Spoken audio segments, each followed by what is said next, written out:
Bapa, selamat pagi Yesus, selamat pagi Roh Kudus.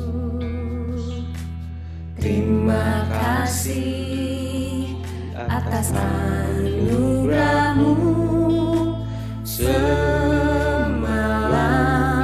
telah berlalu, ku memuji, ku bersyukur, memuliakan nama-Mu. Allah Bapa, Putra Roh Kudus, terima kasih.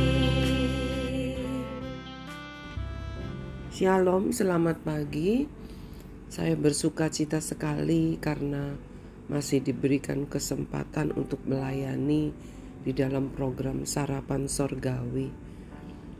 Pagi hari ini saya percaya setiap kita, anak-anakku, siswa-siswi SKBB, beserta siswa-siswi dari sekolah lain, Bapak Ibu yang mendampingi, rekan-rekan guru, sahabat-sahabatku, khususnya di grup membaca Alkitab, demikian juga kerabat-kerabatku.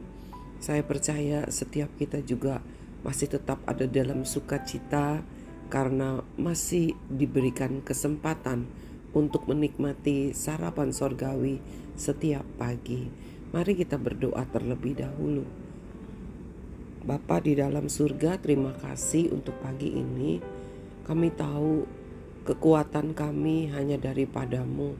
Kami tahu ketika kaki kami masih dapat melangkah, ketika tangan kami masih dapat mengerjakan pekerjaan-pekerjaan, mata telinga kami masih dapat mendengar, melihat, menikmati kehidupan yang Tuhan berikan. Kami tahu semua itu hanya karena kasih karunia Tuhan. Sebab itu ya Bapa, tolong kami supaya kami mengisi setiap detik kehidupan kami ini dengan segala perkara yang menyenangkan hati Tuhan.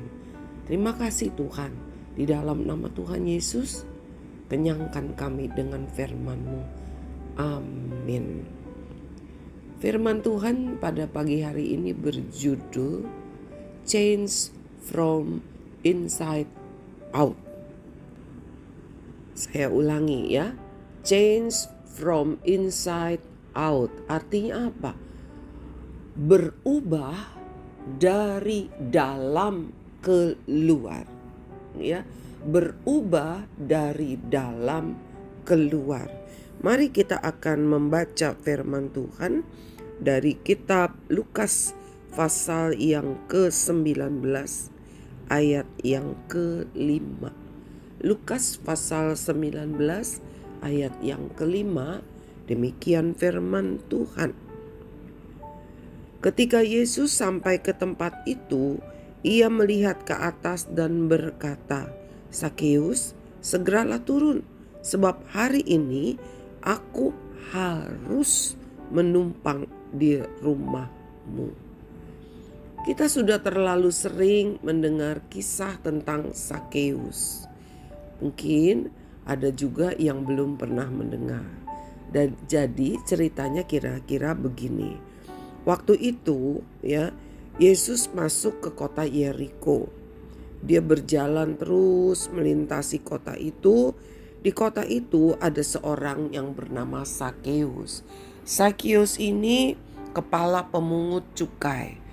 Pemungut cukai artinya dia memungut pajak dari orang-orang Israel untuk penjajah Roma, pemerintah Roma yang saat itu menjajah Israel, begitu ya. Dan dia memungut pajak lebih dari yang seharusnya.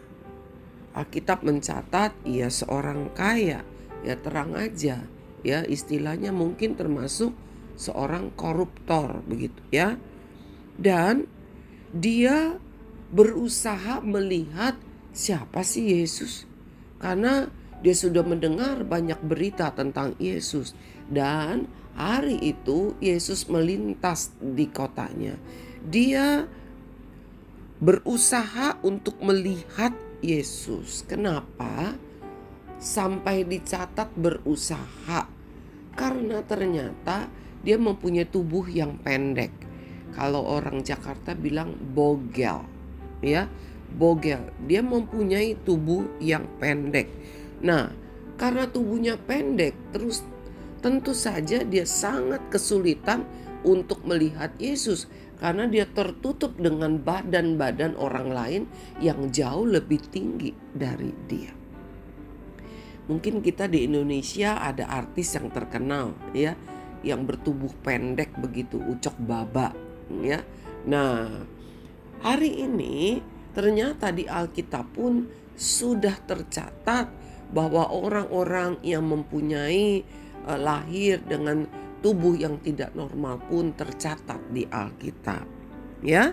Nah, kemudian karena dia berusaha, dikatakan berusaha, karena dia begitu sulit untuk dapat melihat Yesus, akhirnya dia memanjat sebuah pohon ara. Anak-anakku dan semua yang sedang menikmati sarapan sorgawi, kalau kita pergi ke Israel, ke wilayah di mana merupakan wilayah Palestina, di situ di kota Yeriko itu, di situ masih ada sebuah pohon ara yang dipercayai bahwa itulah pohon yang dipanjat oleh Sakeus, ya. Pohonnya mungkin tingginya mungkin kurang lebih sekitar 5 meter, 4 meter begitu, ya, kira-kira begitu. Nah, ketika Yesus sampai ke tempat itu, ke tempat di mana ada pohon ara, ada Sakeus di atasnya. Tadi ayat kelima kita sudah baca, ketika Yesus sampai ke tempat itu, ia melihat ke atas dan berkata, ya. Jadi waktu Yesus lewat di bawah pohon itu, Yesus melihat ke atas dan berkata kepada Sakeus, "Sakeus, segeralah turun." Kenapa disuruh turun? Nanti jatuh. Kan?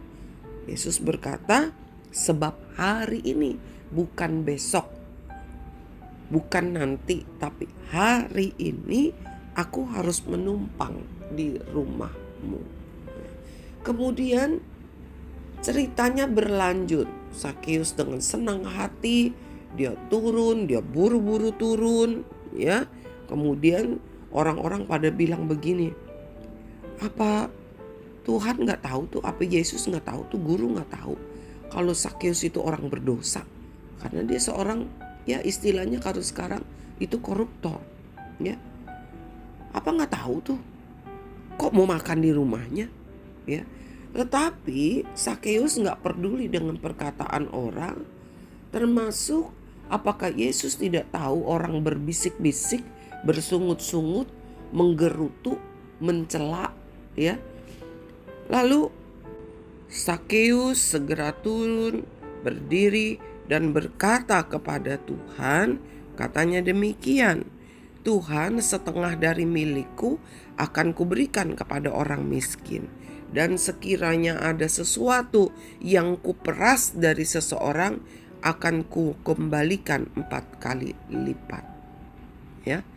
Nah, hari ini kita bukan berbicara bagaimana Sakeus memberikan hartanya kepada orang miskin, tetapi kita akan melihat bagaimana Sakeus diubahkan Tuhan, ya.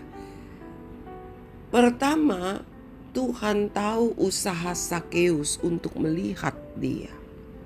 Yang kedua, Yesus tahu di mana Sakeus ada. Ya, Tuhan tahu di mana Sakeus ada.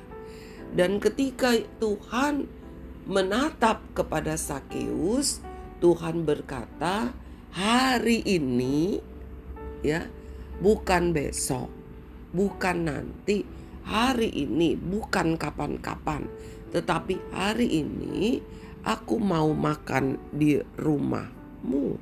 Aku harus menumpang di rumahmu. Bukan makan ya, diajak makan kalau kita membaca kisahnya. Tetapi Yesus datang bukan mau makan, mau menumpang. Kalau menumpang artinya nginep ya, kira-kira seperti itu. Anak-anakku, hari ini Tuhan juga berkata kepada saya dan kepada setiap kita. Di mana kita berada? Apakah kita berada di tempat yang berdosa? Atau kita berada di tempat yang penuh dengan kepedihan? Atau kita berada di tempat yang penuh dengan kegagalan? Atau kita berada di tempat yang penuh dengan kebanggaan diri kita? Kita mungkin merasa begitu diberkati Tuhan. Kita merasa begitu sehat dan begitu luar biasa. Begitu berhasil. Tuhan tahu di mana setiap kita berada. Dan Tuhan mencari kita. Dia mencari, Dia ingin supaya kita semua tahu bahwa Dia mau masuk ke dalam rumah kehidupan kita. Yang pertama perlu kita pelajari, yang perlu kita catat anak-anakku dan semua yang sedang menikmati sarapan sorgawi pada pagi hari ini.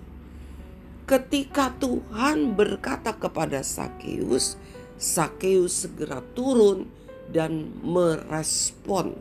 Dia bilang, Tuhan, aku akan memberikan setengah dari hartaku kepada orang miskin. Ya. Kemudian aku juga akan mengembalikan apa yang telah kuperas dari seseorang 4 kali lipat.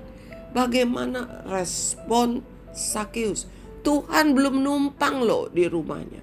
Tetapi Tuhan baru mencari dia dan berkata kepada dia bahwa Tuhan mau menumpang. Bagaimana dengan saya dan kamu? Apakah kita cuek ketika Tuhan bilang aku mau tinggal di dalam hidupmu? Aku mau menumpang di dalam hidupmu. Apakah kita cuek? Mari, hanya setiap kita masing-masing yang tahu. Dan ketika Sakeus merespon, di situ juga dia mengerti yang terpenting dalam hidup bukan materi, bukan uang, bukan segala apa yang ada di dunia ini. Bukan kepandaian, bukan ketenaran. Kalau begitu gak usah sekolah. Oh salah. Pendidikan itu perlu. Yesus aja juga belajar. Ya. Pendidikan itu perlu. Tetapi yang terutama di dalam hidup kita adalah Tuhan yang ada di dalam hidup kita. Mari, bagaimana sikapmu? Bagaimana tanggapanmu? Dan ketika orang lain berkata, "Idih, siapa tuh dia? Siapa sih si Grace? Siapa sih anak SKBB? Siapa sih?" Gak perlu kita peduli. Yang harus kita pedulikan adalah apa perkataan Tuhan kepada kita. Apa kehendak Tuhan kepada setiap kita. Itu yang terpenting. Karena ketika kita memperdulikan, ketika kita merespon apa yang menjadi kehendak Tuhan di dalam hidup kita. Anak-anakku, siswa TK, SD, SMP, dan SMA. Tuhan punya kehendak, Tuhan punya rencana di dalam dirimu. Lalu bagaimana engkau merespon, menanggapi rencana Tuhan? Karena ketika Tuhan ingin menyatakan, Tuhan memberikan rencananya dalam hidup kita, dan kita merespon, maka akan terjadi perubahan yang luar biasa. Orang boleh bersungut-sungut, orang boleh ngomong ini dan itu, tetapi Sakeus menunjukkan bahwa dia berubah dari dalam keluar. hatinya diubahkan, dan dia mulai melakukan perkara yang baik kepada orang lain. Bahkan ketika dia merespon langsung, hatinya diubahkan dari cinta kepada uang, mulai cinta mengasihi sesama manusia. Ini yang Tuhan mau. Change from inside out. Berubah dari dalam keluar. Jangan hanya di mulut aja. Saya terima Tuhan Yesus. Saya percaya saya anak Tuhan Yesus. Saya pengikut Kristus. Yang terpenting adalah apakah engkau berubah dari dalam keluar. Ya, Tuhan mau kita menunjukkan bahwa sebagai orang yang percaya kepada Kristus, kita ada satu perubahan yang positif. Manusia melihat yang di luar, itu loh, dia akan memungut cukai, dia koruptor. Tapi Tuhan tidak melihat semua itu. Tuhan melihat apa yang ada di dalam hatimu. Nah, hari ini, di mana engkau berada? Di dalam kegelapan? Di dalam perkara dosa? Di dalam kebodohan? Di dalam kemiskinan menurutmu? Di dalam kelemahan tubuh? Kelemahan iman? Mari segera berdiri di hadapan Tuhan seperti Sakeus. Datang menghadap kepada Tuhan dan biarkan rencananya ada di dalam hidupmu. Biarlah firman-Nya itu masuk di dalam hati pikiranmu dan biarkan mengubah engkau. Keluar, kata Tuhan, dari kelemahanmu. Keluar dari dosa yang mengikatmu. Keluar dari segala kebodohanmu. Keluar dari kegagalanmu, keluar dari kemiskinanmu, sebab aku memulihkan engkau, kata Tuhan. Sebab aku ingin menyelamatkan engkau, ingin mengubah engkau. Engkau bukan lagi si pendosa. Tapi semua itu tidak akan terjadi kalau engkau tidak merespon dengan benar. Mari, di mana engkau berada? Jangan terus berada di tempat yang salah. Sebab Yesus Kristus Tuhan mencarimu, menatapmu, dan berkata, turunlah, aku mau menumpang di rumahmu. Mari kita berdoa. Bapa dalam surga, terima kasih untuk firman-Mu pagi hari ini. Ajaib Engkau Tuhan, sungguh ajaib. Kami buka pintu kehidupan kami. Mari masuk, tinggal di dalam hidup kami. Ubah kami menjadi seperti kehendak-Mu. Di dalam nama Tuhan Yesus kami berdoa dan mengucap syukur. Amin. Tuhan Yesus memberkati. Kita siap untuk diubahkan Tuhan. Sampai bertemu besok pagi.